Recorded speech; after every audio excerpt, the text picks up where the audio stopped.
has a special responsibility to enforce. A just and lasting peace must preserve Ukraine's right to choose its own path, its own allies, its own future.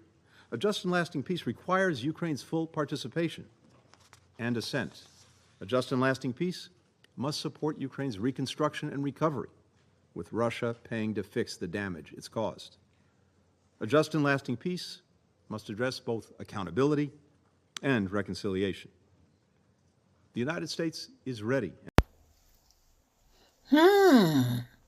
What a just and lasting peace for Ukraine, but none for a Serbia or a Cuba to choose their own paths. Hello and welcome again to the Edge of Politics podcast.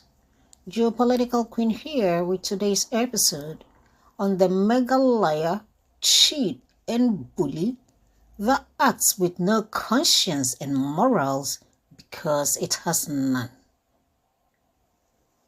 Just how this stone-faced liar manages to look us in the face at all times and lies with impunity to us is more dangerous than surprising. Ladies and gentlemen, for those who may have lost sight of it, it is over 60 years now since the United States laid an embargo on Cuba. And what was their crime? Because Cuba decided to choose the then Soviet Union as a friend. Year in, year out, the United States, backed by the holy country Israel, uses its veto power to block the lifting of this embargo.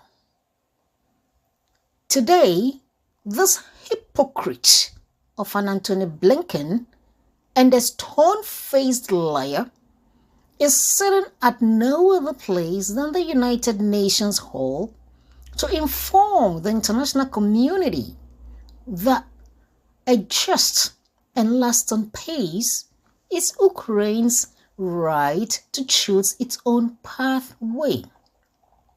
We agree. That is exactly what is supposed to happen to every country. But listen to him saying this and you ask him, what about Serbia?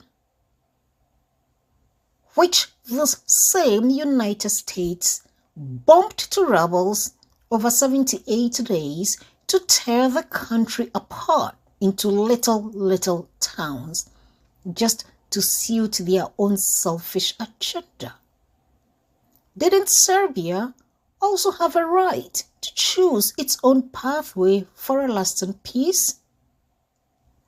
And didn't Cuba, in the over 60 years embargo, also have a right to choose its own pathway for a lasting peace to befriend the Soviet Union?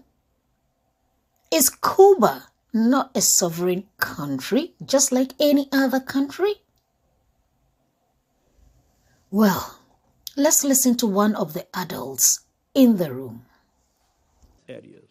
And the big leaders speak vigorously and ardently here about the need for Ukrainian freedom, about the observance of the UN and its charter resolutions. I ask myself, why don't they observe the UN Charter and Resolution 1244 when it comes to the territorial integrity of Serbia? Those who committed the aggression against Serbia, who tried to separate a part of its territory, still try, convincing us that it is the only democratic and reasonable solution to secede Kosovo and Metohija from Serbia, and they have been providing arms on a daily basis to that what is today called the so-called Kosovo Security Forces, and what will already tomorrow become armed forces of Albanians in the territory of Serbia.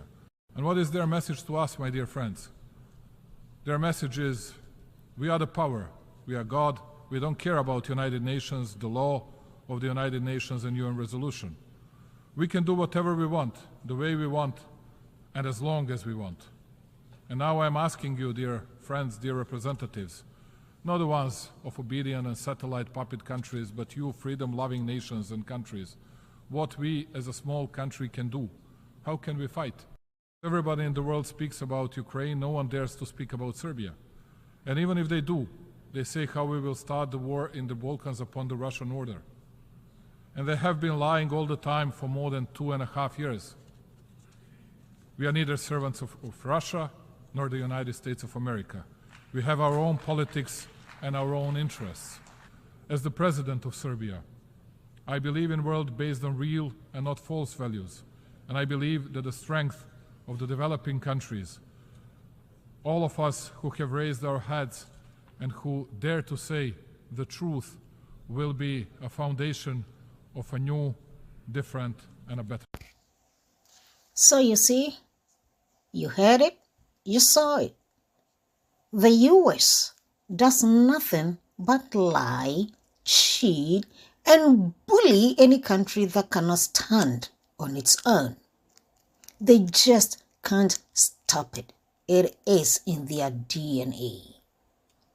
Anyway, so what do you think? Should smaller nations continue believing such insincere partners like the United States, or they should try to find their own way out? Well, kindly leave your comments in the comment section below, and thanks for tuning in. I will be back with the next broadcast. Good day.